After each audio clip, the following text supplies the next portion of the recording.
Yasin, tahlil, sholawat, masya Allah, semuanya ibadah kepada Allah Subhanahu Wa Taala. Nabi kita Muhammad Sallallahu Alaihi Wasallam, beliau pernah mengatakan dalam hadisnya, al-majlisu sholeh yukaffiru alfa majlisin min majalisis su', atau kama qala Rasul Sallallahu Alaihi Wasallam.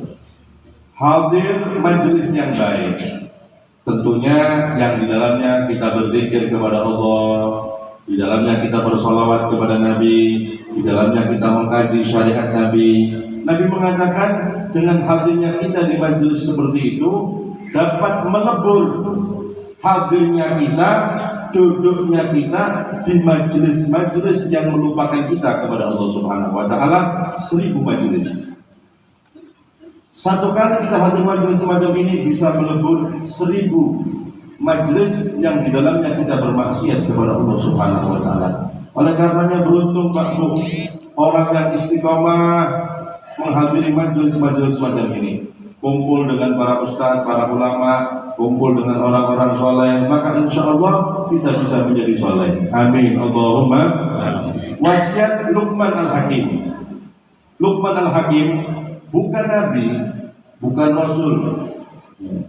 Beliau bahkan dulunya dalam satu keterangan budak, kemudian dibebaskan. Luqman Al-Hakim bukan nabi, bukan rasul, tapi nasihatnya itu sampai diabadikan dalam Al-Quran. Wasiat Luqman kepada anaknya. Pernah suatu ketika Luqman Al-Hakim memberikan wasiat nasihat kepada anaknya. Apa nasihatnya? Ya bunayya, jalisil ulama wa zahimhum bi rukbataika.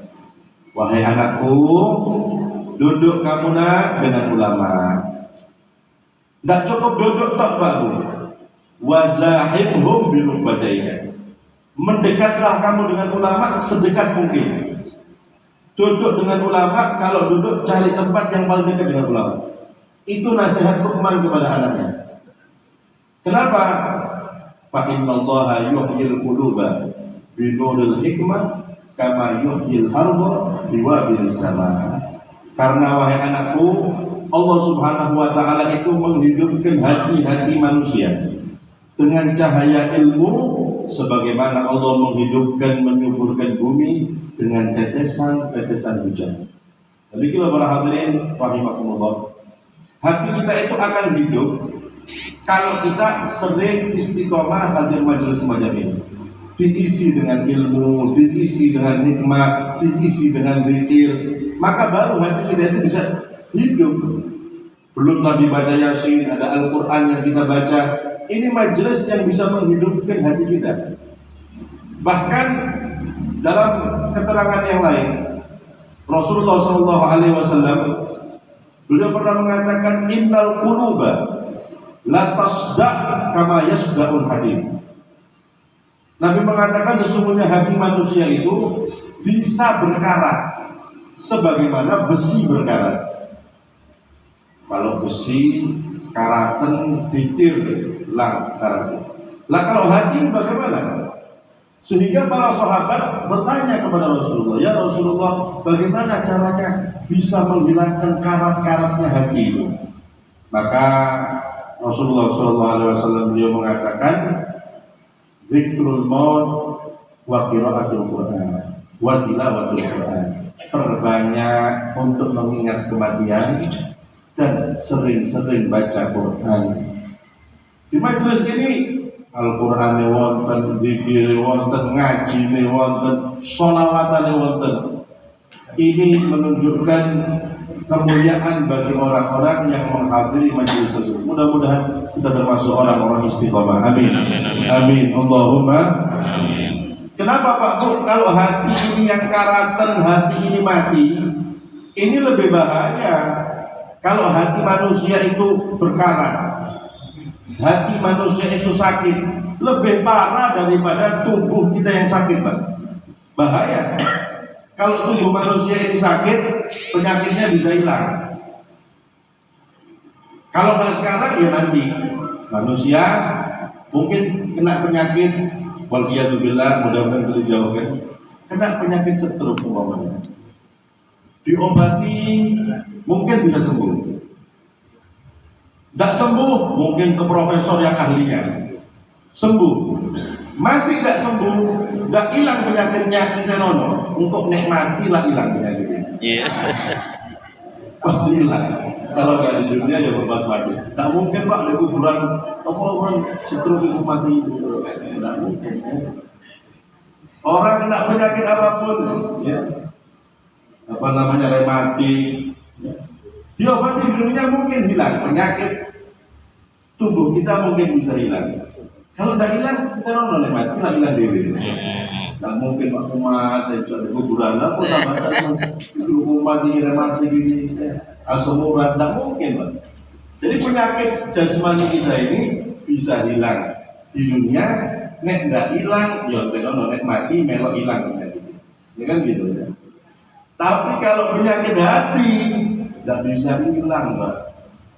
Di dunia sakit, di kuburan sakit, setelah kuburan lebih sakit lagi. Fi qulubihim marad fazadahumullahu maradan. Di hati mereka ada penyakitnya, maka Allah tambah penyakitnya. Di kuburan diadab, di neraka lebih dahsyat lagi adabnya. Nah itu kalau hatinya sakit. Nah bagaimana cara kita supaya selamat dari penyakit-penyakit hati itu? Maka dengan kita menghadiri majelis-majelis semacam ini. Makanya para hadirin rahimakumullah, tidak sampai di situ. Faedah majelis semacam ini mendapatkan pahala dari Allah. Kemudian menghilangkan penyakit hati kita. Kemudian bisa menyebabkan orang yang jelek menjadi baik. Dulu diceritakan di zaman Al-Habib Hasan bin Saleh Al-Bahar. Beliau punya majelis taklim, termasuk yang hadir santrinya itu Syekh Salim bin Sumir yang ngarang kitab Safinatul Najah. Itu termasuk yang hadir di pengajian beliau. Nah suatu ketika Habib Hasan melihat, loh kok tidak hadir ini Syekh Salim ini, satu hari tidak hadir, oh mungkin berhalangan. Majelis kedua nggak hadir, ketiga nggak hadir, nyuruh orang untuk tanya keadaannya, mungkin sakit atau mungkin terjadi apa-apa. Namanya guru perhatian sama santrinya.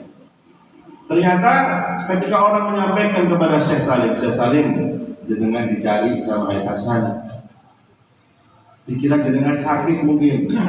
Oh ya sudah, saya mau ke sana saya. Ketika didatangi, disampaikan, Habib, Al-Afur, saya minta maaf, saya tidak hadir pengajian dengan beberapa kali pertemuan karena ada urusan penting. Urusan apa Syekh Salim? Begini, ini ada cerita yang luar biasa. Datang kepada saya beberapa hari yang lalu orang yang suka riba, kerjaannya riba, dan itu sudah dilakukan 20 tahun lebih. Mulai nol kerjaannya riba. Makanya saya heran ketika datang ke rumah saya minta dibimbing tobat. Makanya saya dah hadir itu karena membimbing orang ini supaya tobat, bagaimana caranya membersihkan hartanya. Kemudian Habib Hasan ngomong, kamu tidak tanya apa sebab tobatnya dia? Dia saya tanya dulu. Dia mengatakan ketika itu dia sedang nagih utang, biasa dengar gitu. Ternyata orang yang mau ditagih tidak ada, kata istrinya, oh suami saya masih hadir pengajian. Akhirnya orang ini berangkat ke pengajian, bukan untuk hadir pengajian, bukan kepingin ketemu ulama habaib, bukan, kepingin nagih utang.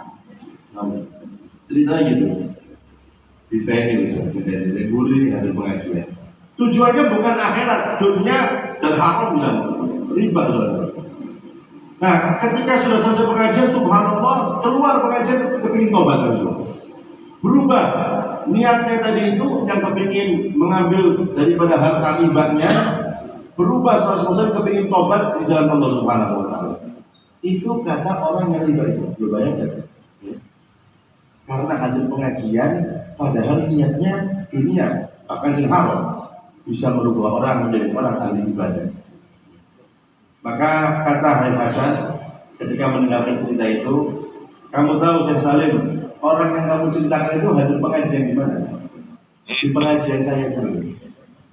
Kemarin itu orang itu hadir di sini pengajian saya. Bayangkan Pak Bu, Subhanallah, karena barokahnya majelis ilmu, majelis taklim. Mungkin ada dari kita yang niatnya cuma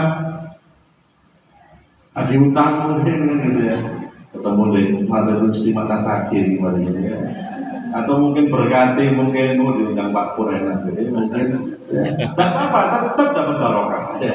Tapi kalau niatnya untuk akhirat, pasti lebih hebat lagi barokahnya. Nah, ini pelajaran bagi kita para hadirin rahimakumullah. Hadir saja itu sudah mendapatkan kemuliaan dari Allah Subhanahu wa taala. Bisa berubah keadaan kita menjadi lebih baik. Belum lagi ketika kita hadir majelis semacam ini mendengarkan pengajian yang intinya juga memperkuat daripada akidah kita Ahlus Sunnah wal Jamaah. Bahaya Pak. Nabi SAW beliau pernah mengatakan di hadapan para sahabatnya yang mulia radhiyallahu taala anhum, "Iftaraqatil yahud ala 71 firqatan." Kata Rasulullah, wahai sahabat, orang Yahudi itu bercerai-berai menjadi 71 golongan. Jadi jangan dikira orang Yahudi itu tidak tukaran, Pak. Tukaran mereka itu. 71 golongan orang Yahudi itu.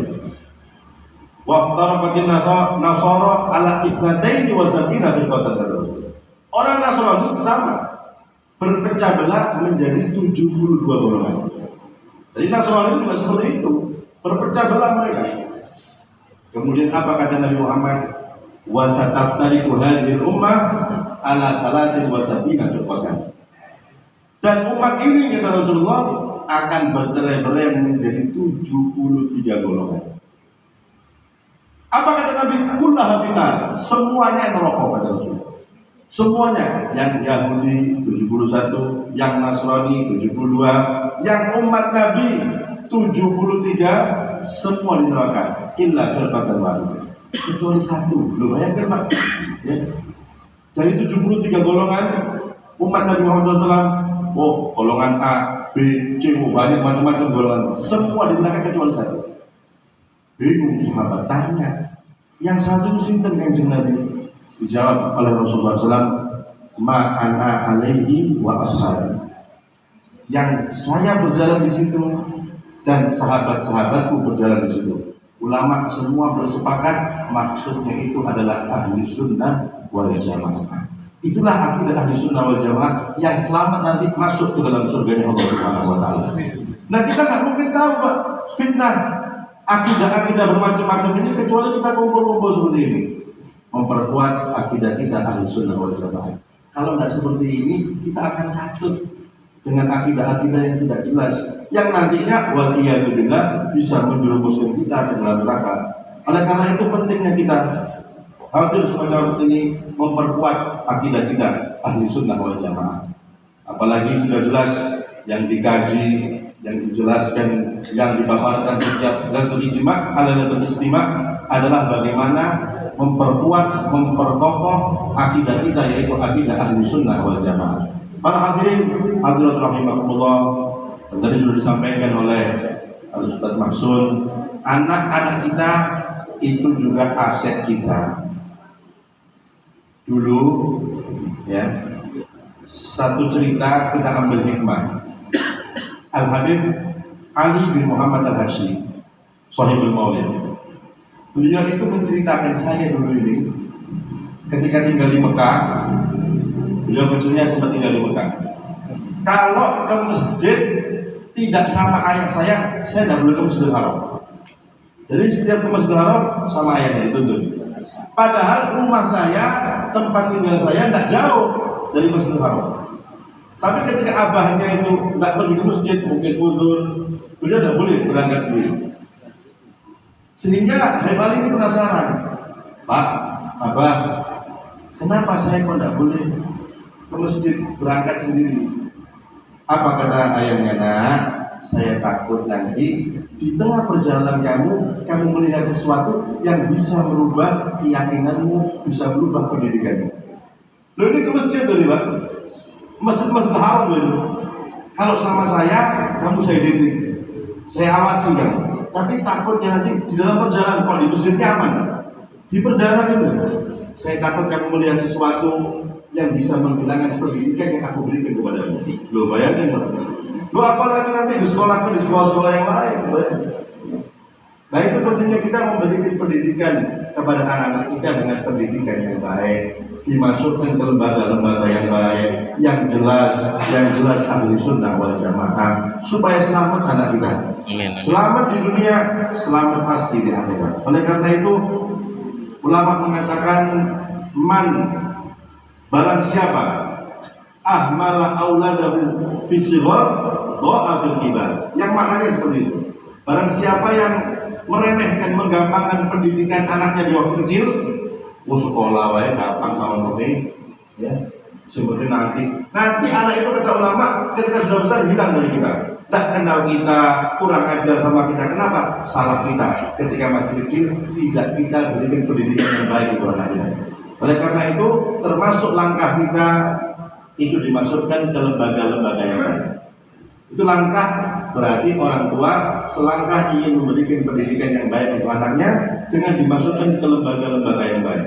Oleh karena itu para hadirin rahimakumullah, mari bersama-sama dengan hadirnya kita di majelis yang mulia ini kita memperkokoh ukhuwah kita bersama ahli sunnah wal jamaah, sesama nabi, dan bagaimana tadi dianjurkan untuk kita mengembangkan bersama-sama untuk mengembangkan daripada tujuan ahli sunnah wal jamaah, khususnya Nahdlatul Ulama. Mudah-mudahan kita minta kepada Allah Subhanahu wa taala dengan hadirnya kita di majelis yang mulia ini, Allah Subhanahu wa taala memanjangkan usia kita dalam keadaan sehat walafiat kita. Hajat kita semua dikabulkan oleh Allah Subhanahu wa taala. Anak-anak kita semua dijadikan anak-anak yang soleh dan solehah, anak-anak yang berjalan di jalan Nabi Muhammad SAW, anak-anak yang bisa kita banggakan di hadapan Nabi Muhammad SAW, dan mudah-mudahan minut rati putri dan semuanya lembaga-lembaga yang berhubungan dengan Nahdlatul Ulama dimakmurkan oleh Allah Subhanahu wa taala, makmur dengan ilmu agamanya, makmur dengan Al-Qur'annya, makmur dengan rezekinya. Amin Allahumma amin ya rabbal alamin. Dan mudah-mudahan kelak di akhirat kita semua mendapatkan syafaat Nabi Muhammad SAW. Kita dapat minum telaga dari tangan Nabi Muhammad SAW ketika melewati sirat dituntun oleh Rasulullah SAW, dan di surga kita semua dikumpulkan dengan Nabi Muhammad SAW. Amin Allahumma amin ya rabbal alamin. Kurang lebihnya saya mohon maaf. Wabillahi taufiq wal hidayah. Wassalamualaikum warahmatullahi wabarakatuh.